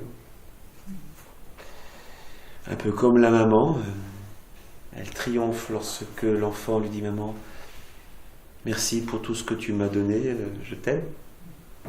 Ou lorsque la mère ou le père doivent punir pour établir l'ordre. Dans les deux cas, il y a triomphe du bien. D'accord ? Alors, je vais terminer par un merci pour ce qu'il a fait. Et aussi de m'avoir donné cette expérience de n'avoir strictement rien préparé pour ce soir et d'avoir eu, en l'écoutant, tac, tac, tac, ces 4 points qui s'éclaircissaient dans mon esprit au point de vous les donner comme ça ce soir. Bon, c'est une expérience, diraient les Grecs, de métanoïa, n'est-ce pas, d'un accouchement sur le moment, de la pensée grâce à celui qui nous a entretenus. C'est la métanoïa, c'est-à-dire que les Grecs pensaient que l'art de l'éducation, c'est écouter quelqu'un non seulement pour apprendre ce qui s'est passé dans un premier temps, mais aussi pour accoucher de sa propre pensée. Moi, je l'ai pas eu encore. Voilà, je viens d'accoucher à l'instant, grâce à... C'est un ange d'endroit. Oui, un ange d'endroit. Viens l'esprit de sainteté, viens l'esprit de lumière, viens l'esprit de feu, viens nous embraser. Quand vous dites la révolte, le diable contre Dieu, donc les athées qui disent qu'ils ne croient pas en Dieu, ils sont révoltés contre Dieu. Pourquoi ? Oui, parce qu'ils vont être contemplés par leur propre raison, leur propre pensée, leur propre argument. Donc ils se séduisent eux-mêmes. Et donc, qu'est-ce que je veux dire quand, C'est terrible, hein ? Oui, et quand toi tu crois en Dieu, ça te tranquillise. Ça leur permet de ne pas se remettre en cause. Oui, c'est ça, c'est la nature de l'orgueil. Et donc vous allez jusqu'au bout de votre parole, madame, allez-y, vous disiez, toi tu crois en Dieu, oui ? Oui, souvent les athées te disent, oh, toi tu crois en Dieu, tu as besoin d'une béquille, parce que tu ne peux pas t'assumer toi-même. Et voilà, c'est ça. Ils dévoilent eux-mêmes. Et là, je crois qu'il faut dire oui. Oui, tu as raison, mon cher athée. Je ne m'assume pas moi-même, je me sens totalement dépendant. Non seulement parce que je crois que là, maintenant, il veut que je continue d'exister, donc je me sens dépendant. J'ai besoin de me sentir aimé par lui. Oui, je suis dépendant. Oui, je suis dépendant, j'ai besoin de ses commandements pour bien mener ma vie. Oui. Aller dans leur sens, oui, tu as raison, je me sens dépendant et je veux l'être. Totalement. C'est aussi la conscience. Voilà, et la conscience décide cette dépendance, alors que tu ne peux pas t'assumer toi-même, ou justement parce que je suis un être limité, et je ne veux pas me restreindre à cette limite que je suis. Je veux m'ouvrir à celui qui semble avoir créé ce monde, parce que comment, en toute logique, bien avant même de parler de foi, ça sera un autre sujet, ça. Comment peut-on passer de rien à quelque chose qui existe, et en plus, ce quelque chose qui existe est ordonné. Si je prends ce téléphone, j'enlève toutes les pièces. Oh, elles existent déjà. je les mets dans cette nappe, je secoue, est-ce que ça peut par hasard tout fonctionner? J'ai un gros problème informatique ce soir, je me rends compte que ça ne va pas tout seul, ça ne va pas se guérir tout seul. Il faut une intelligence humaine qui va se pencher sur ce problème. Mettre de l'ordre. Alors, si c'est vrai pour un téléphone, comment c'est encore plus vrai pour un monde aussi complexe que le nôtre, qui aurait pu se faire tout seul? C'est juste impossible, c'est irrationnel. Alors oui, je suis dépendant de celui qui semble avoir donné un ordre aussi parfait que la création qui nous entoure. Et je veux être dépendant. C'est même plus fort. Dieu est un papa. Nous sommes ses enfants. Eh bien, je réclame, je voudrais être un enfant et je veux réagir comme un enfant. Et oui, je suis dépendant, comme l'a dit le Père. Je suis dépendant de mon Père. Je ne veux pas être abandonné tout seul. Je ne suis pas un... Vous êtes abandonné tout seul, quoi. Et il le décide. Je veux m'assumer seul. La solitude. Voilà. Mais comment peut-on croire à un créateur, puisque la nouvelle théorie du Big Bang maintenant explique tout? Vous allez dans les fonds sous-marins, vous avez tout compris. Regardez sur Mars, il y a l'être peut être là-bas. Alors je ne sais pas de quoi vous parlez. Non, pas du tout. Le Big Bang, si on prend juste cette théorie. En plus, c'est un prêtre qui a donné la Oui, et d'ailleurs c'est pour ça. C'était un Polonais, non pas un Polonais, un Belge, Georges Lemaître. Georges Lemaître qui était tellement gros que c'est pas qu'on l'appelait Big, hein, Big Bang. Enfin bref, Georges Lemaître. Ça m'explique. Non, le Big Bang est assez intéressant comme théorie, mais il dit pas d'où le monde vient. Il dit juste comment il s'étend. Mais la question initiale, comment passe-t-on de rien à quelque chose qui existe?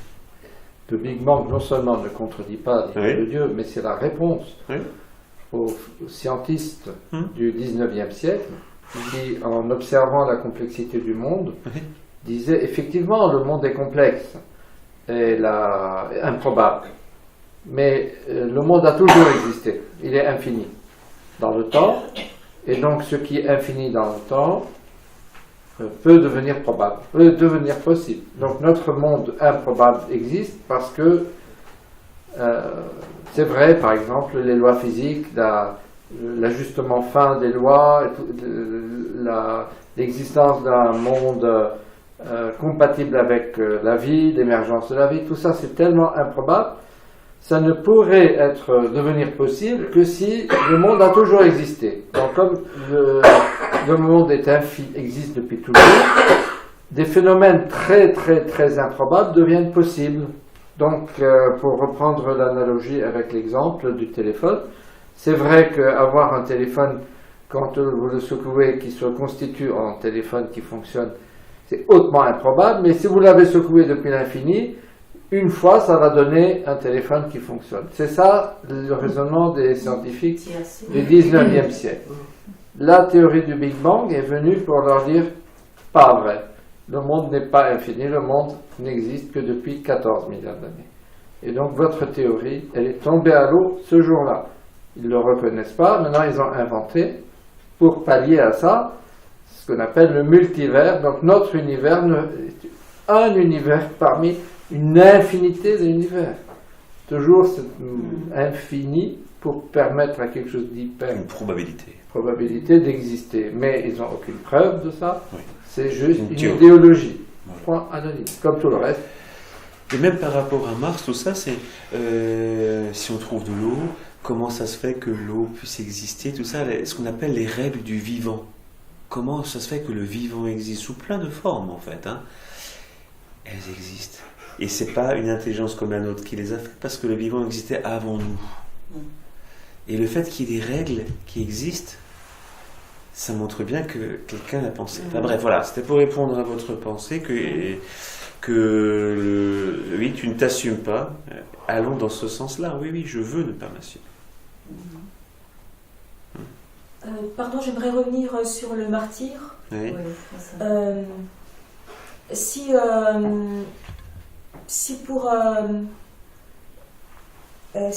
c'est pas notre vie à nous, notre propre vie qui nous est réclamée, si nous refusons d'apostasier, mais la vie d'autres. Je vous avais écrit par exemple, c'est le cas dans le film Le Silence, où le missionnaire est emprisonné et le gouverneur japonais ne le menace pas lui de le tuer, mais menace d'autres chrétiens. qu'il a aussi fait prisonnier. Et alors la question? Et donc, eh bien, c'est pas notre vie. C'est pas la même chose. Alors, donc lui, il apostasie pour sauver la vie d'autres personnes. Ah non, ça c'est pas possible. Non. Là, c'est grave de faire ça, parce que on ne peut pas choisir, nous, un moyen mauvais pour faire le bien. Jamais. Donc là, d'une certaine manière, c'est un film, j'ai pas vu ce film, hein, mais le moyen choisi consiste finalement à préférer la vie terrestre à la vie éternelle. Donc ça ne peut pas fonctionner. Même pour d'autres. Non, parce que le pasteur doit pousser ses brebis à la fidélité, et l'antidote à ce que je voulais dire, c'est Saint Ignace d'Antioche. Saint Ignace d'Antioche, qui était donc l'évêque d'Antioche, est arrêté et doit... Il n'y a pas EasyJet à l'époque, hein, donc on ne va pas d'Antioche à Rome en quelques heures. On fait des escales un peu partout avec des bateaux. Et il écrit aux communautés chrétiennes qui vont l'accueillir temporairement dans le passage. Surtout, si je vous dis de ma voix orale qu'il s'agit de sauver ma vie, ne m'écoutez pas. Croyez ce que je vous écris maintenant. Je désire être broyé par les dents des lions, comme le froment est broyé par la meule. Donc le vrai pasteur, il pousse les fidèles jusqu'au bout de la vertu, vers la vertu de foi et d'espérance. Et donc là, c'est ça. Donc d'une certaine manière, on ne peut pas prétendre sauver la vie de quelqu'un en le poussant par son propre exemple à l'apostasie. Ça, c'est pas possible. On le voit dans un autre livre que les protestants n'admettent pas, c'est un peu dommage, hein. C'est ce qu'on appelle le livre des Maccabées, on appelait également le livre des martyrs d'Israël, où il y a une maman qui voit que ses fils sont arrêtés par je ne sais plus quel Antiochus Épiphane, voilà c'est ça, et qui pousse les enfants à manger des viandes interdites par la loi de Moïse. La mère pousse ses enfants à être fidèles jusqu'au bout, à ne pas violer la loi de Moïse. Ça conduit à la mort. Et un autre, c'est un vieillard qui était aussi dans la même situation et est un peu chancelant, lui. Et il y a une dame qui lui dit: quoi, toi qui étais si loin dans la voie de l'alliance, si tu manges maintenant de ces viandes pour sauver ta vie, tu vas être un contre-exemple pour les jeunes. On va jusqu'au martyre. Toujours parce qu'on ne peut pas préférer un bien inférieur à un bien supérieur. C'est très fort, hein. Mais de toute façon, on mourra un jour. De toute façon. C'est aussi la Vierge qui accepte la mort de son fils. Donc c'est pas sa mort à elle, c'est la mort de son fils. Parce que la mort de son fils va pouvoir donner le bien supérieur. J'ai vu ce film aussi, et je ne sais pas si le roman est comme ça, mais la figure des jésuites là qui partent, il leur manquait l'humilité. J'avais l'impression en les voyant qu'il manquait d'humilité dans tout ce qu'ils faisaient. Donc je ne sais pas, c'était pas très... C'est certainement bien écrit, c'est un chrétien qui l'a écrit, témoigne de sa foi, mais il se trompe. Le cinéaste n'est pas chrétien. Oui, le cinéaste. Oui, voilà. Le séminariste quand même. Oui. Donc vous voyez, le combat spirituel, c'est l'application concrète. L'application concrète de tout ce qu'on vient de dire, c'est qu'on est impliqué dans cette double agression que l'adversaire. Il y en aurait une troisième, qu'on n'a pas développée encore. C'est l'agression démoniaque à caractère surnaturel et démonstratif. Tous les cas de possession, infestation et autres vexations. C'est quoi les... Alors, on va commenter dans l'autre ordre. L'infestation touche les lieux. C'est dans un lieu où, visiblement, soit parce qu'il y a eu des rituels sataniques, ou parce qu'il y a eu un maléfice. Un maléfice, juste pour le préciser, c'est l'invocation de puissance occulte pour qu'elle se manifeste dans un lieu. C'est ça. Hein? Maléfique, les faire mal. Les maléfices existent. Donc on fait des invocations à Satan, à d'autres puissances démoniaques, pour que tel lieu soit tourmenté. Je vais vous donner plein d'exemples.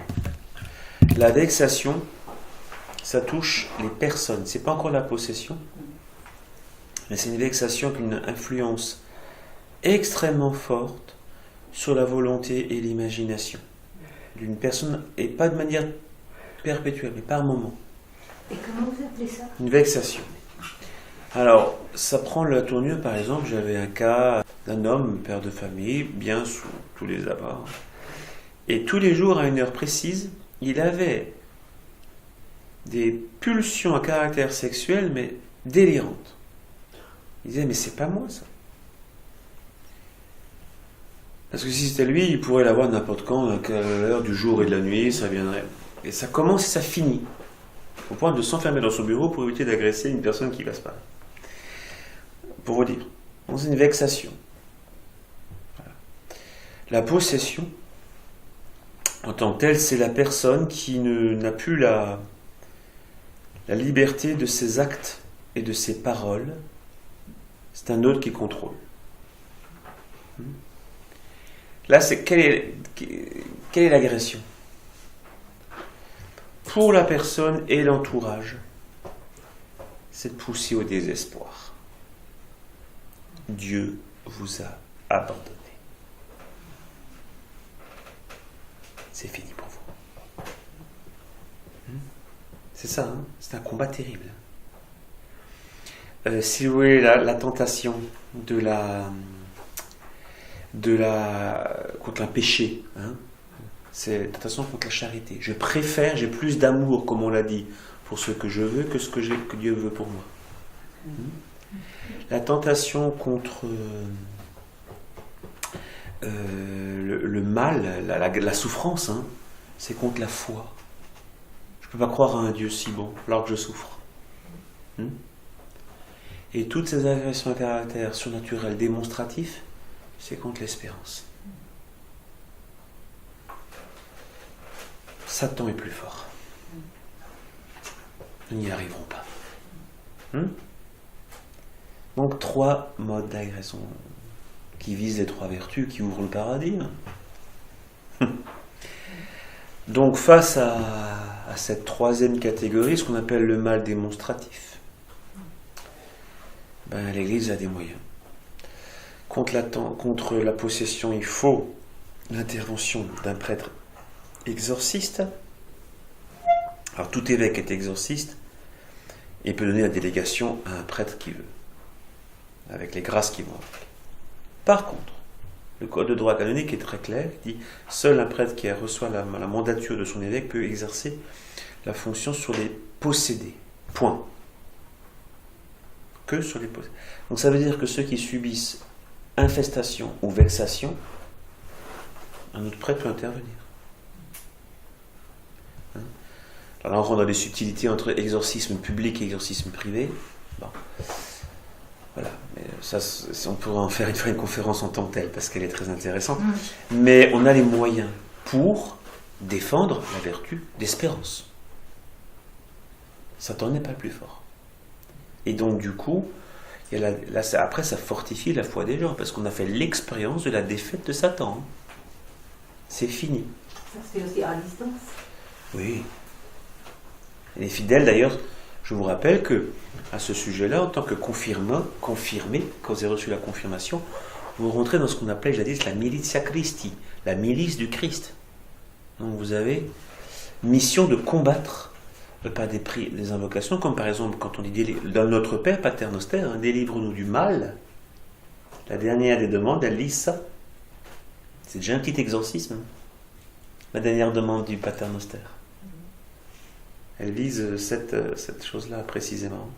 Donc quand pour une personne à distance, pour reprendre votre expression, vous reprenez la parole divine qui a une autorité, hein, délivre-nous du mal, vous prenez les paroles même de Jésus. C'est donc efficace.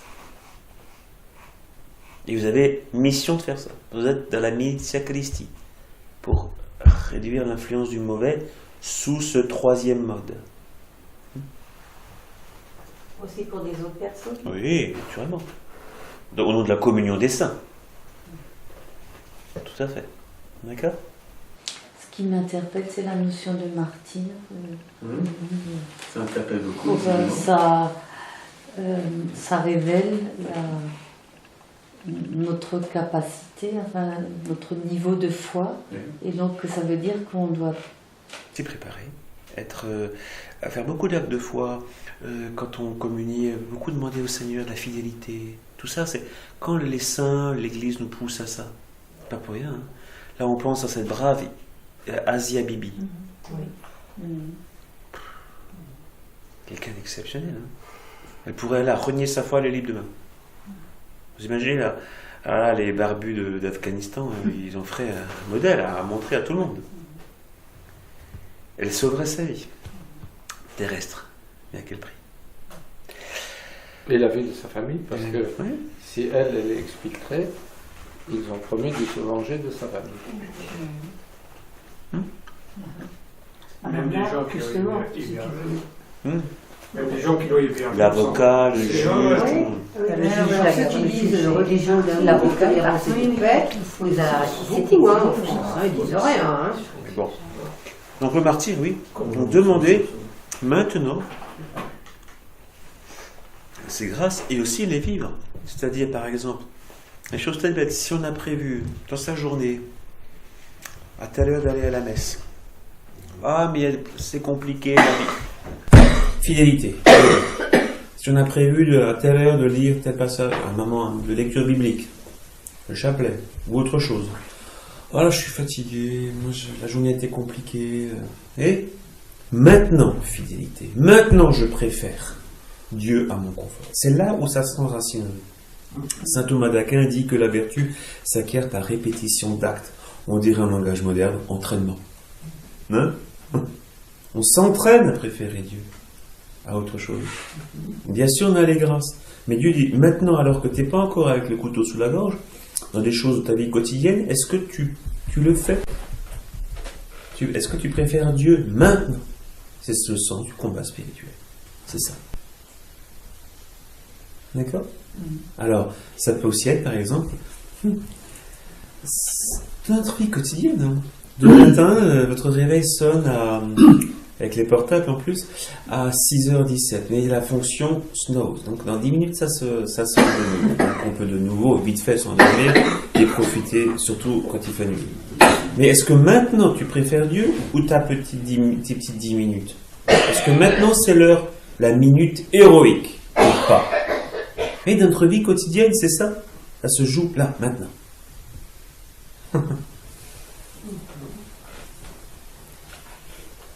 Bien. Moi, j'aurais mis le réveil 10 minutes plus tard.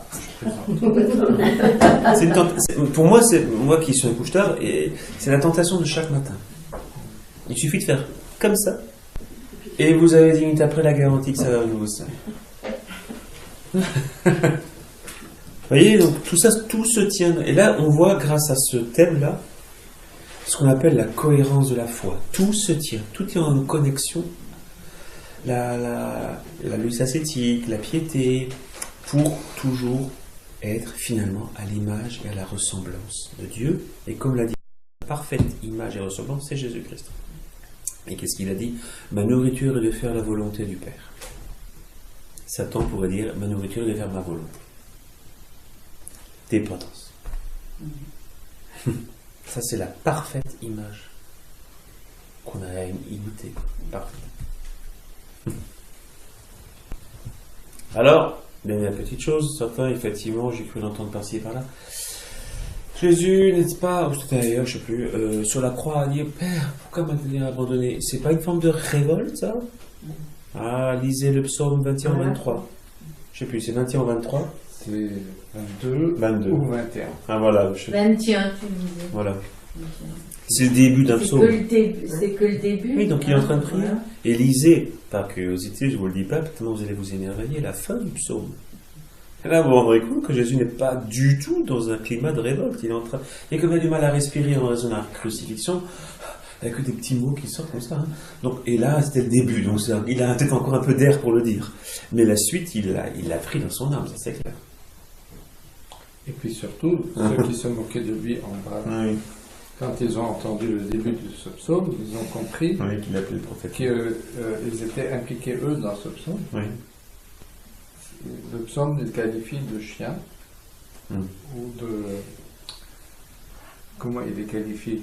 Les vauriens m'entourent, tout ça. Quelque chose. Les vauriens. Les chiens me cernent. Religieux, c'est magnifique. Voilà. Hein, donc du coup, il n'y a pas de révolte. Hein. Souvent on dit, mais même Jésus, regardez. Voilà. Peu de connaissances bibliques, si on dit ça. C'est dans quoi qu'il faut regarder? Le psaume 21. Une trop grande connaissance.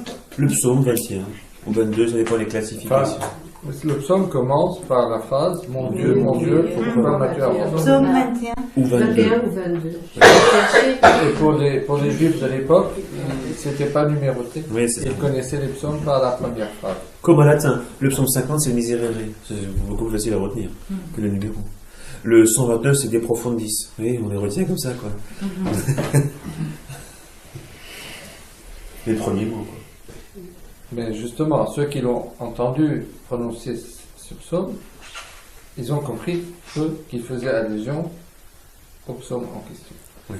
Mais nous, qui vivons 2000 ans après, que nous n'avons plus cette culture des psaumes et tout ça, on ne comprend pas ce que Jésus fait. Pourquoi il dit ça à ce moment-là? Est-ce que c'est de la révolte?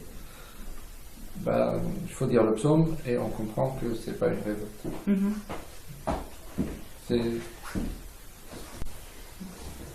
Tout comme dans le jardin des Oliviers, quand on dit, quand Jésus dit que cette coupe passe loin de moi, on pourrait penser que il y a une partie de lui-même qui a un peu peur et qui demanderait d'être épargné. Hein. Mais c'est incohérent. 2 heures avant, il dit j'ai désiré d'un grand désir cette Pâque. Pessah. C'est pas juste le petit repas juif du moment. Hein. Il a désiré le passage. C'est 22. Ça dépend de la classification de l'Église protestante. Donc, comment est-ce qu'il peut dire j'ai désiré d'un grand désir vivre ce qui va venir et après dire que cette coupe s'éloigne de moi? Si c'est juste son désir là, un peu troublé. Or, là on voit que les mystiques sont d'un secours. Et on n'a pas forcément lu tous les mystiques comme Catherine Emmerich, hein. Mais il y a des cinéastes comme la Tentation du Christ, Mel Gibson, qui montrent très bien ce que dit Catherine Emmerich. Quand Jésus est là, c'est quoi sa souffrance? Il sait qu'il va endosser le poids des péchés du monde. Il le veut, il l'a dit. J'ai désiré un grand désir. Toute sa vie terrestre est orientée vers ça. Saint Jean dit, et Jésus se dirigea résolument vers Jérusalem. Donc il sait ce qu'il fait, non? Résolument. À ce moment-là, Satan lui propose une épreuve aussi. C'était dit à la fin des 3 tentations du Christ dans le désert. Et Satan se retira jusqu'à l'heure indiquée. Donc il y a une heure où il doit revenir. Ouais. On le voit dans le film, à la première scène. Tout à fait. Et là, c'est quoi l'heure indiquée? Pécher contre... Il veut toujours pousser le Christ à pécher comme il l'a fait dans le désert. Ton sacrifice est inutile. Ce que tu vas faire ne sert à rien. Là, c'est 3 péchés en un, quoi. Péché contre la foi. Ton sacrifice n'a pas rédempteur. Péché contre l'espérance. Tu ne sauveras pas les âmes. Et péché contre la charité. Pourquoi te donner à toutes ces âmes? Ça ne sert à rien. Que ce calice s'éloigne. Que ces pensées-là s'éloignent de moi. Et là, tout prend son sens. C'est ça qui est écarté. Et voilà pourquoi il dit ta volonté. Et ok, j'y vais. Tout prend son sens. J'avais compris l'inverse, le calice, c'est-à-dire la passion. Il ne peut pas demander d'écarter ça, alors qu'il le désire depuis tout le temps. Il désire ça. Alors comment pourrait-il le refuser maintenant? Mais c'est cette ultime tentation. Le poids des âmes le prix des âmes est beaucoup trop élevé. Tu ne sauveras pas. Jamais. C'est inutile.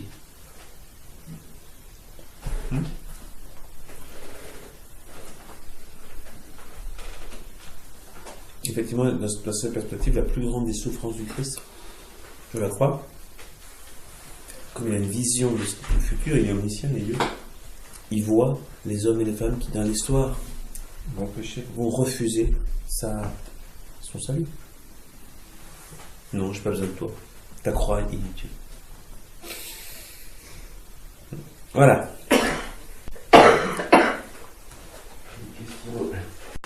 Au début, on a parlé de Lucifer, porteur de lumière, et ensuite on parle de Satan.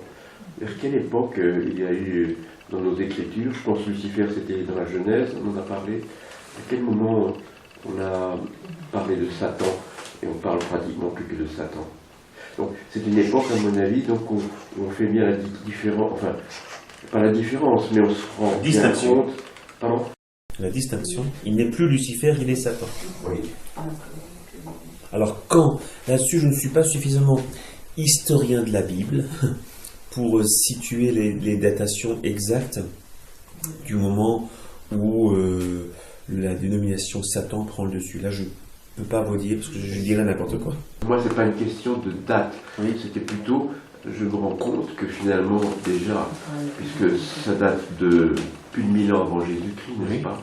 Et donc c'est que ces hommes qui ont écrit ces textes étaient déjà... Mais ils avaient la révélation. Pardon? Ils ont des révélations. Oui.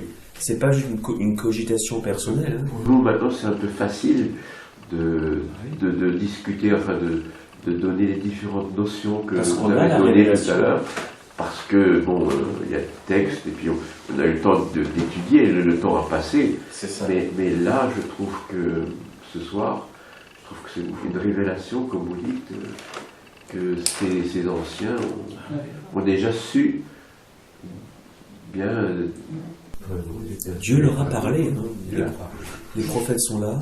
L'Ancien Testament est révélation. Hein. C'est pas un truc à jeter aux orties, comme dirait Marcion.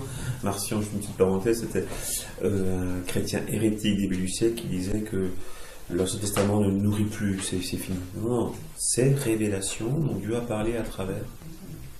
On ne peut pas le nier. Et Dieu parlait à Abraham et à d'autres. Hein. Comme dirait le discours de Étienne face au Sanhédrin, Dieu a parlé à nos pères de multiples manières, donc il parlait. Donc c'est une évolution qui a eu lieu en fonction donc, des anciens prophètes. Et est-ce qu'on peut dire que dans le Nouveau Testament, finalement, c'est ce genre de révélation, c'est pas des révélations, mais ce sont différents, comment on appelle ça, c'est pas des congrès. Concile. Quand les évêques se rencontrent, concile, oui. Des conciles, voilà. Donc différents conciles qui ont mis au point certaines la théorie, certains concepts. La révélation est donnée entièrement à la mort du dernier apôtre Saint Jean. Donc il n'y a pas de nouveauté. La révélation est donnée. Les conciles ne sont là que pour, d'une manière pédagogique, exprimer d'une manière intelligible et juste ce que la révélation contient. D'accord? Donc il n'y a pas de nouveauté. C'est que d'une manière... pour condamner une erreur, voilà, telle doctrine n'est pas compatible avec la révélation, donc c'est un concile qui va condamner une erreur et qui va en profiter pour bien préciser le point en question qui posait problème, pour trouver les mots justes pour que les croyants aient la formulation juste. Il n'a pas créé la vérité. Mais c'est ça qui est formidable, justement, que finalement ça fait plus de 2000 ans qu'on ne change rien, c'est ça. que la formulation. Et en ce sens-là, ce qu'on appelle le développement du dogme dogmatique, comment il s'appelle, ça me revient un nom, il y a un monastère, Saint-Vincent de Lérins, voilà.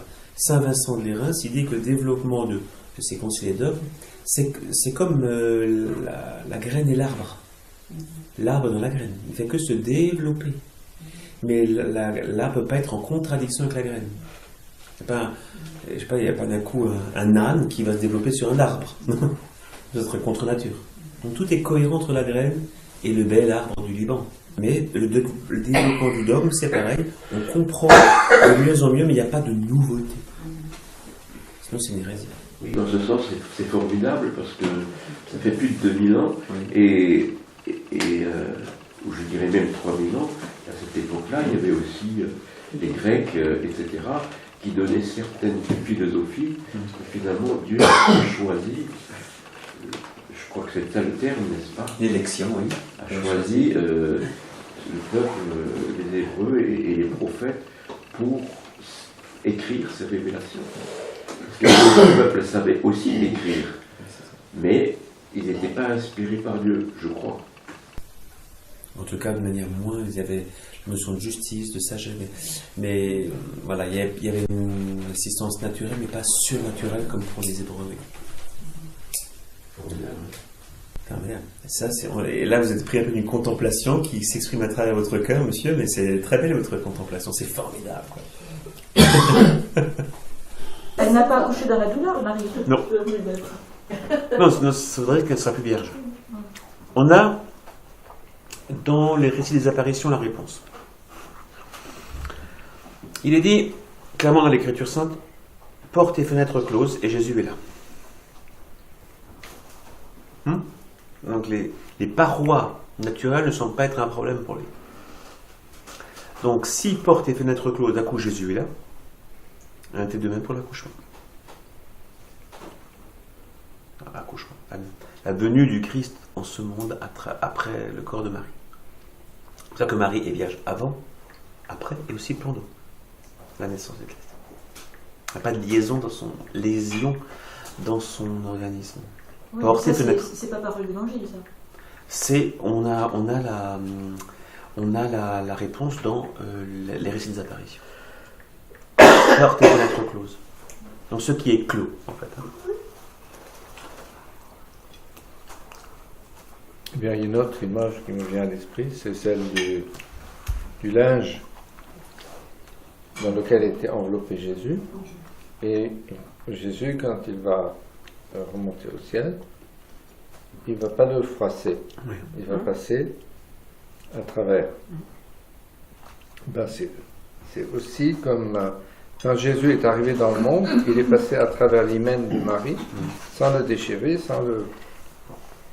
Et quand il est parti au ciel, pareil, il est sorti sans... Un autre aspect, c'est la Genèse. Un des aspects de la punition divine, c'est que tu enfanteras dans la douleur. Oui, c'est pour ça que je vous posais la question. Et donc du coup, Marie n'est pas touchée le péché originel, donc elle ne peut pas accoucher de la même manière.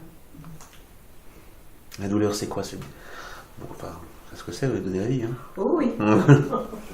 Non, pas de dessin. Donc, et Marie n'a pas connu ça parce qu'elle n'est pas dans la logique du péché originel.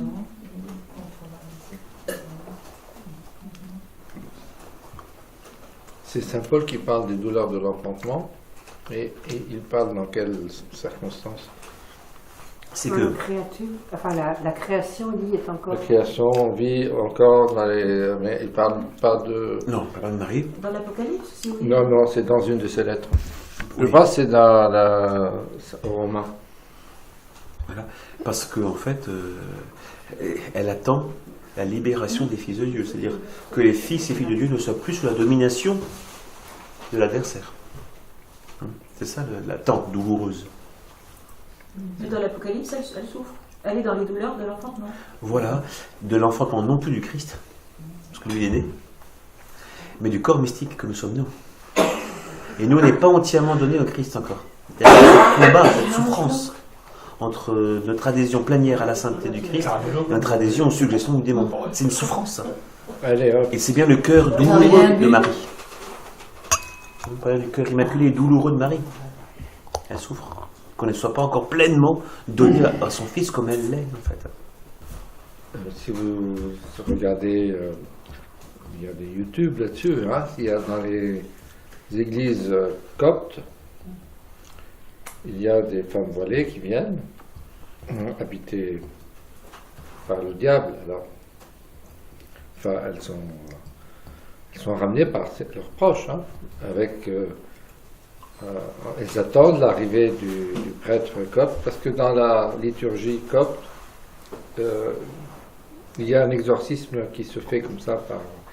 Ne me demandez pas plus. Dans la messe. Oui. Donc le prêtre copte arrive, il crache de la salive. Je pense que ça symbolise le baptême, ou je ne sais pas, mais en tout cas, et quand il passe à côté de femmes comme ça, on les voit éructer, tout ça. Comme quand on voit des séances d'exorcisme. Hein. Et après, elles sont différentes. Elles se calment, elles viennent le remercier et tout ça. Moi, j'ai vu ça plusieurs fois.